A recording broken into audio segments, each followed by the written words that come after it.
My husband slowly tried to turn me into a trad wife. George, 35 male, and I, 31 female, had been together for 4 years before the wedding. During that time, he presented himself as progressive, practical, and supportive of my career. I worked in marketing for a mid-sized firm, and I loved what I did. George often told people how proud he was of me. He bragged about my presentations and told his friends that I was going places. I thought we were building something modern and equal. Looking back, I can see small cracks that I ignored. They were subtle at first. He would make comments about how exhausting my job sounded. He would mention how nice it must be for children to have a parent at home someday. He once joked that I would make a cute little housewife, and I laughed because it felt harmless. I thought it was playful. I did not recognize it as planting a seed. About a year into our marriage, something shifted. It began when George started listening to long-form shows about traditional masculinity and family values. At first it seemed like just another interest. He had gone through phases before, including fitness routines, finance channels, and home improvement obsessions. I assumed this would pass like the others. But this one did not pass. She began sending me videos. The thumbnails were always similar. Smiling women in soft dresses baking bread, folding laundry, and talking about the fulfillment of serving their husbands. The captions used phrases like divine feminine energy and restoring order in the home. I would open the links, skim them, and then close them. I did not take them seriously. One evening, while we were cleaning up after dinner, George leaned against the counter and said he had been thinking about our future. He said the world was changing and modern marriages were failing because women were abandoning their natural roles. He said that stress levels were rising because families were not structured properly anymore. I listened, confused. Then he told me he believed we would be happier if I stayed home. I laughed because I thought he was joking, but he was not joking. He explained that his income could eventually support us if we tightened our budget. He said it would be better for our future children, and I would feel more fulfilled if I focused on homemaking instead of corporate deadlines. I told him I loved my job, but he said I would love being home more. I told him I did not want to quit, but he said I did not understand yet. That was the first time I felt a small chill in my chest. Over the next few months, the conversations continued. They were calm but repetitive. He framed everything as concern and would mention burnout statistics. He would talk about how unnatural modern work culture was for women. He started calling me too stressed whenever I had a long week. Then he escalated. He began reorganizing the house without asking me. He cleared out a corner of our guest room and turned it into what he called a home management space. He bought planners, recipe binders, and budget notebooks. He placed them neatly on a desk and told me he thought I would enjoy structuring the household. I had never once expressed interest in that. I reminded him that we both worked full-time. Household management was shared. He said that was exactly the problem. He said the house lacked a central authority. That phrase unsettled me. One Saturday morning, I woke up to find my laptop missing from the dining table. I assumed I had moved it absent-mindedly. After searching for 20 minutes, I found it inside the closet in the guest room, placed carefully on the new desk. George told me he had moved it because he wanted me to start envisioning the transition. I told him there was no transition. He smiled and said change takes time at work. I began staying later, partly because I was busy and partly because I dreaded going home to another discussion. The house no longer felt neutral. He started buying bulk baking supplies and leaving them on the counter. He ordered cookbooks focused on traditional homemaking skills and subscribed me to a monthly meal planning service without asking. One evening, I came home to find that he had canceled our cleaning service. He said it was unnecessary if I was going to be home more soon. I reminded him again that I was not quitting my job. He told me I was resisting something that would make both of us happier. The frustration began to build inside me like pressure behind glass. I tried reasoning with him and explaining that my career was not a placeholder until motherhood. It was something I had worked for. I told him I did not want to be financially dependent. He insisted dependency was a modern misconception. Then he started adjusting our finances. He suggested combining accounts fully. We had maintained partial independence, splitting bills proportionally. He told me unified finances were essential for a traditional structure. I hesitated and he grew unusually quiet. The next week, he surprised me by announcing that he had opened a new joint savings account and transferred a portion of his income into it. He told me it was the beginning of our new system. I told him I had not agreed to this, but the more I resisted, the more intentional he became. He bought me aprons and left them folded on the bed. He started referring to my job as temporary in conversations with friends. I corrected him every time, but he would just laugh it off. The most disturbing shift came when he began subtly undermining my confidence. If I mentioned a project I was proud of, he would ask whether the stress was worth it. If I had a disagreement at work, he would suggest that the corporate world was not built for women. He framed his comments as protective concern, but they chipped at me slowly. I began doubting myself in ways I had never experienced before. Then he contacted my mother. Without telling me, he invited her over for dinner and spent most of the evening praising traditional marriages.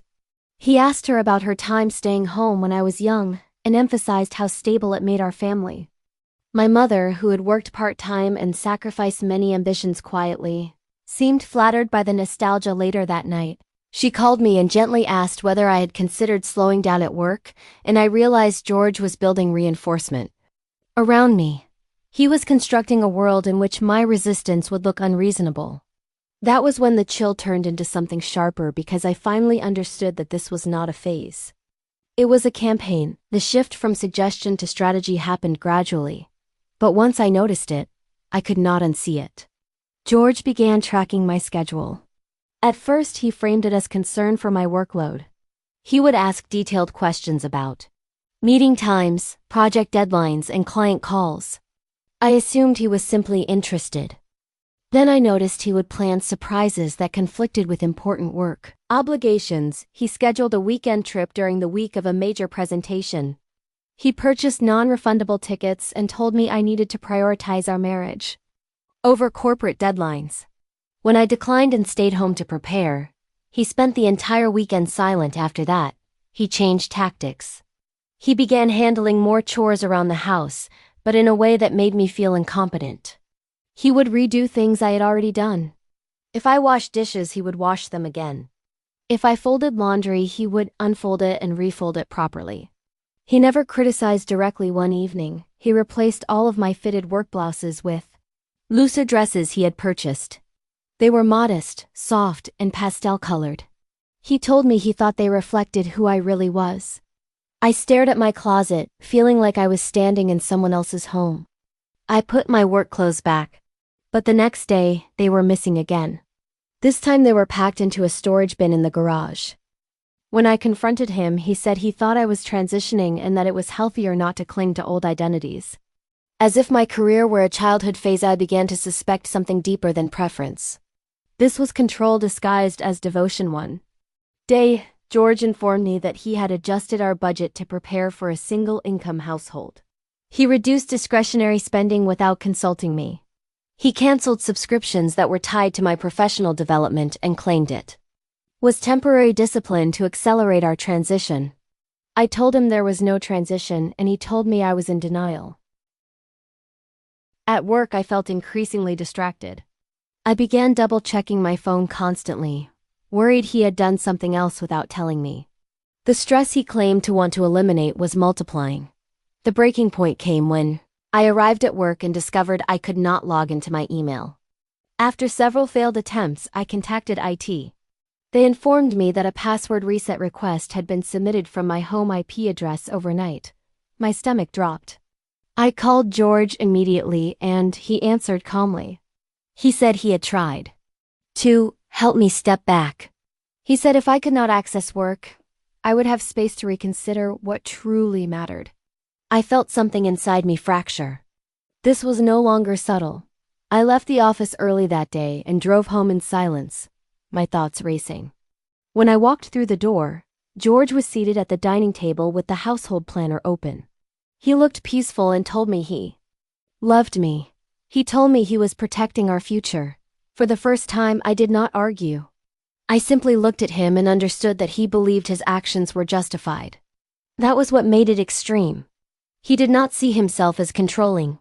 He saw himself as righteous, and I realized that if I did not take decisive action, I would slowly disappear inside the life he was constructing for me. That night, I lay awake beside him, staring at the ceiling. I thought about the version of myself who once laughed at the idea of being molded into something she did not choose. I thought about how gradually it had happened, how carefully he had layered influence, pressure, and isolation. After George interfered with my work login, something fundamental changed inside me. What settled there was not panic, and it was not even anger, although both emotions surfaced briefly. What replaced them was clarity. For months, I had treated his behavior as misguided persuasion. I framed it as a lifestyle disagreement. I believed that if I explained myself calmly and patiently enough, he would eventually understand that I loved my career and that marriage did not mean erasing who I was. However, a man who resets your professional passwords without permission is not confused. He is deliberate. The IT department restored my access within hours, and I assured them that it had been a technical issue at home. I did not elaborate, because I instinctively understood that exposing the full truth too quickly could create complications I was not prepared to manage. George's actions were escalating, but they were strategic. I needed to become strategic too. When I returned home that evening, the house was immaculate. Dinner was cooking, and candles were lit on the table.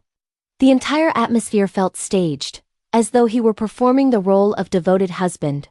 He greeted me warmly and told me he had been thinking deeply about everything. He said he wanted to recommit to handling this transition the right way, and that change should be gradual rather than abrupt. The word gradual lingered in the air as though he were promising patience, but underneath it was the same assumption that change would still happen. I nodded politely and thanked him for dinner.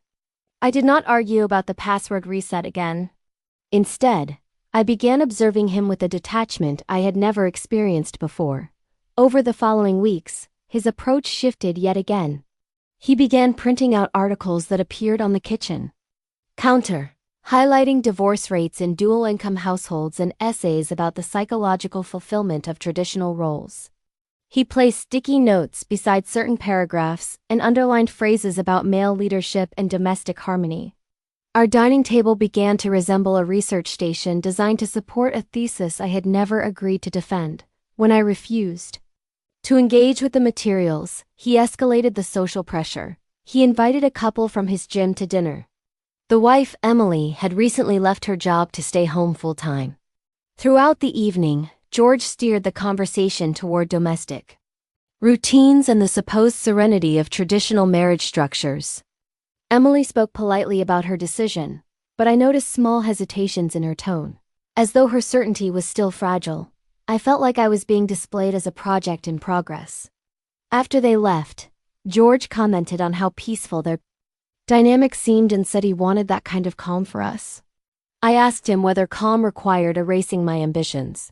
He replied that marriage required sacrifice, leaving the implication hanging between us. The financial restrictions tightened next. Without informing me, George reduced the limit on our joint credit card and shifted several household bills into my name. When I questioned him, he explained that it would prepare me for responsibility within the home. His reasoning lacked coherence, but the intention behind it did not. The following morning, I opened a separate checking account and quietly redirected a portion of my paycheck into it. I did not tell him. I told myself it was precautionary. Meanwhile, he altered the physical environment of our home more aggressively. He removed the television from the living room, claiming it distracted from meaningful domestic life. In its place, he hung framed quotes about family hierarchy and order. He rearranged the furniture to create what he described as a nurturing flow. Every object began to feel intentional, as though the house itself were being reshaped into an argument. One afternoon, I returned home to find my office bag placed at the center of the dining table with a folded letter resting on top. The letter outlined a detailed transition timeline. It suggested I reduce my work hours within 3 months and resign entirely within 6. It included a projected budget, a chore schedule, and even a proposed daily routine beginning at 6 in the morning with breakfast preparation and ending with evening reflection time. It was organized and disturbingly thorough. I read it in silence and handed it back to him when he arrived home. I told him calmly that I would not be following it. He looked disappointed rather than angry. He said I was resisting alignment again. For the first time, I told him clearly that if he continued interfering with my autonomy or career, our marriage would not survive. The room became very still. He did not shout or argue. He just studied me with a measuring expression, as though recalibrating his approach. That night, he slept in the guest room. The following morning, he behaved as if nothing had happened. From that point forward, the escalation became more psychological.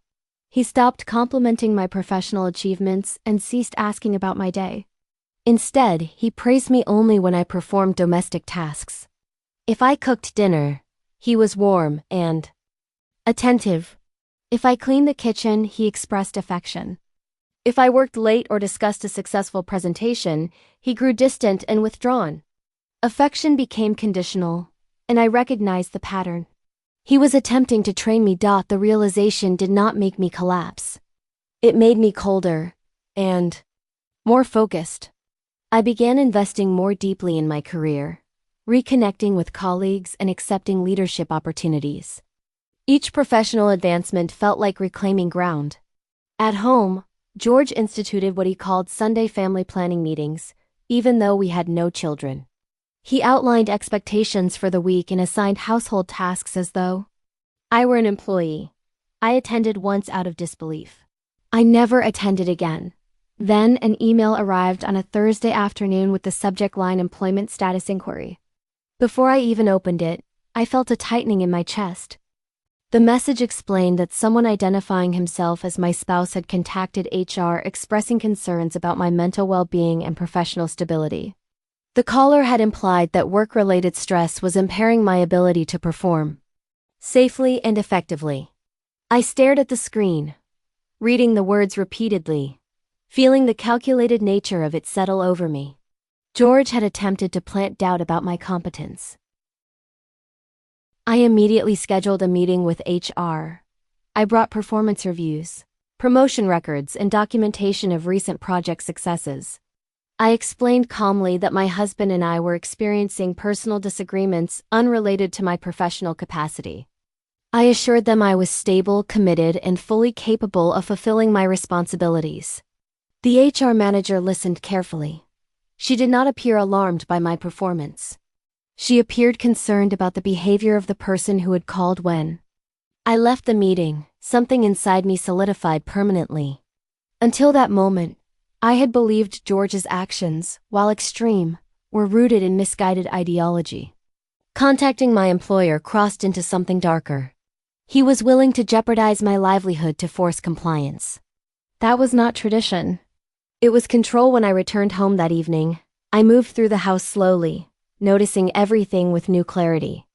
The rearranged furniture, the missing television, the framed quotes, the neatly stacked planners all felt like props on a stage set for a role I refused to play. George greeted me with his usual calm expression. I asked him directly whether he had called my employer. He didn't deny it. He said he was concerned about my mental strain and believed intervention was necessary to protect our future. He spoke with complete certainty, as though righteousness justified any method. There was no point arguing further. I went upstairs and packed a small overnight bag. When I returned, he watched quietly. I told him I would be staying elsewhere until he understood that my autonomy was not negotiable. He asked whether I was abandoning my vows. I told him vows did not include surrendering my identity. Then I left. I stayed with a colleague across town and spent the next week thinking with unusual clarity. George sent long emails filled with philosophical language about order, hierarchy, and divine structure. He framed my departure as emotional instability and assured me he forgave me. The pattern was undeniable. He believed he was the authority, and he believed resistance was dysfunction. I consulted an attorney, not out of spite, but out of necessity. I described the password interference, the financial manipulation, and the call to my employer. The attorney explained calmly what constituted coercion and harassment. For the first time in months, I felt grounded rather than reactive when I returned home to collect the remainder of my belongings. George was seated at the dining table with the planner open once again. He asked whether I had reconsidered, and I told him that I had. And this time, my reconsideration did not involve compromise. When I told George that I had reconsidered, I could see the flicker of relief cross his face. He mistook my calmness for surrender. For months, he had equated stillness with compliance, believing that if I stopped arguing, I was finally aligning. What he did not understand was that clarity does not always look dramatic. Sometimes it looks like a woman who has finished thinking. I explained to him that I had reconsidered what marriage meant to me and what partnership required. I told him I had reconsidered how much of myself I was willing to shrink to preserve something that no longer felt mutual. I did not raise my voice. I simply laid out what had become undeniable. A marriage built on hierarchy rather than equality was not one I would remain in. George listened with an expression that shifted slowly from confidence to disbelief. He insisted that every action he had taken was motivated by love. He framed his interference as leadership. He described my resistance as fear of femininity shaped by modern culture. He spoke with the same certainty that had fueled his campaign from the beginning. The only difference now was that his certainty no longer intimidated me. Informed him that I had spoken with an attorney. I did not present it as a threat. I presented it as a fact. The moment those words settled into the room, the power dynamic shifted in a way that could not be reversed. For months, he had orchestrated the environment, adjusting finances, social circles, and even furniture to steer me toward a predetermined role. Now he understood that the structure he had been building around me was collapsing. His composure cracked. For the first time, he asked whether I was truly willing to dissolve our marriage over what he called a philosophical disagreement. I explained that it had stopped being philosophical the moment he interfered with my employment. It had stopped being theoretical when he attempted to undermine my mental stability with my company's HR department. It had stopped being ideological when he manipulated access to finances and attempted to condition affection on domestic obedience. The days that followed were tense but decisive. I moved forward with filing for separation. The attorney guided me through each step carefully, ensuring that the financial manipulations were addressed and that my professional standing remained protected. George attempted to shift tactics again, alternating between apology and justification. At times he promised to abandon the ideology entirely.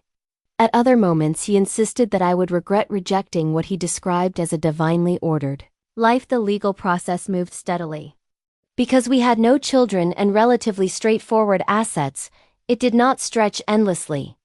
What lingered longer than paperwork, however, was the emotional weight of dismantling a life I had once believed in.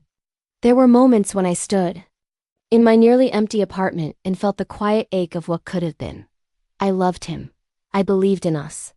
But love does not survive erosion of identity. George attempted one final gesture before the papers were finalized. He sent a lengthy letter, outlining a revised version of his expectations. In it, he claimed he would allow me to work part-time and maintain limited independence so long as I prioritized domestic leadership at home. The proposal read like a contract negotiation rather than a reconciliation. It confirmed everything I needed to know. I did not respond. The divorce was finalized several months later. When it was over, I expected to feel triumphant. Instead, I felt steady. The chaos that had defined the past year no longer surrounded me. The air felt clear in a way I had forgotten was possible. George had believed that persistence would bend. Instead, it clarified me. The months following the divorce unfolded with a calm that felt almost unfamiliar. For the first time in a long while, my home reflected my choices rather than someone else's design. I arranged my furniture according to comfort rather than ideology. I placed my work laptop on the dining table without fear of it disappearing. I reinstalled a television simply because I enjoyed background noise in the evenings at work. I found myself thriving in ways I had not anticipated. The leadership project I had accepted during the height of the conflict concluded successfully, and I was offered a promotion shortly afterward. The irony was not lost on me. During the months when George insisted that my career was destabilizing me, I had demonstrated some of the strongest performance of my professional life. His attempt to undermine my competence had only sharpened my focus occasionally. I would hear updates about him through mutual acquaintances.